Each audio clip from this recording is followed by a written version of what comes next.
salaamaaleykum yéen a ngi ak Sall bu seen émission fee mu fi ak feneen pastel lañ leen indil au thon et aux crevettes gis ngeen ko pat bi la ñuy njëkk a defar def nañ suñu farine suñu nen huile d'olive xorom levure suukar am suñu ndox foofu 200 ml pour 600 grammes de farine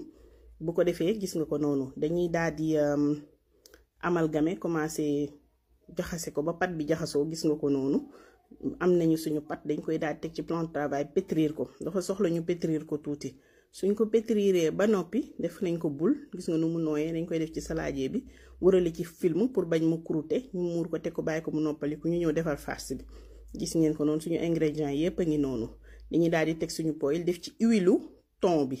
huile bi génne ci thon bi moom la ñuy toggee farce bi def ci soble ak tomate fraîche ak ñetti poivron tricolore yi gis ngeen ko noonu daal di ciy def suñu ay crevettes suñu ay épices suñu thon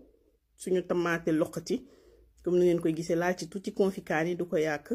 laal ci tuuti suukar tomate moo tax citron vinaigre gis nga ko noonu togg ko ba sauce bi neex ñu daal di jël togg suñu sauce bi nga xamante ni bi moom lañ koy lekkee nag soble tomate fraîche ñetti poivron tricolore yi épices tomate fraîche tomate loqati xorom def tuuti suukar tuuti confit kaani laal tuuti vinaigre gis nga ko moom it sauce ba daal di nay pare neex la def ba bëgg a dee suñu pat pare ñu bule ko gis nga noonu sauce bi ñor na ñu débarrassé ko commencé ñëw nag dër suñu pastel nga suñu farce ngi noonu li ñuy def mooy jël benn boule tàllal ko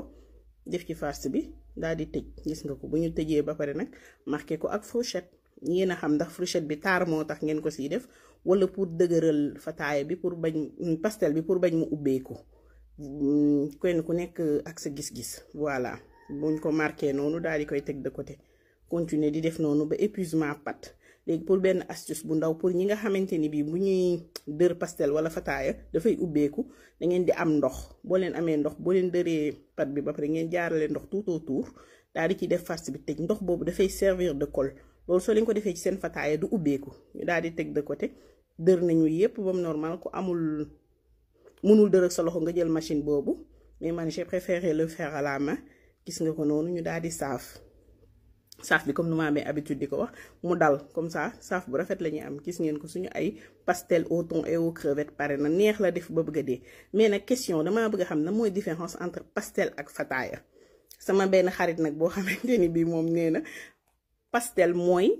pat bi kese ngay saaf sans pour autant que mu am farce comme nii nga di ko capp ci sauce bi di lekk lii mooy pastel bu leen fàtte abonné bu leen fàtte aimer merci d'avoir suivi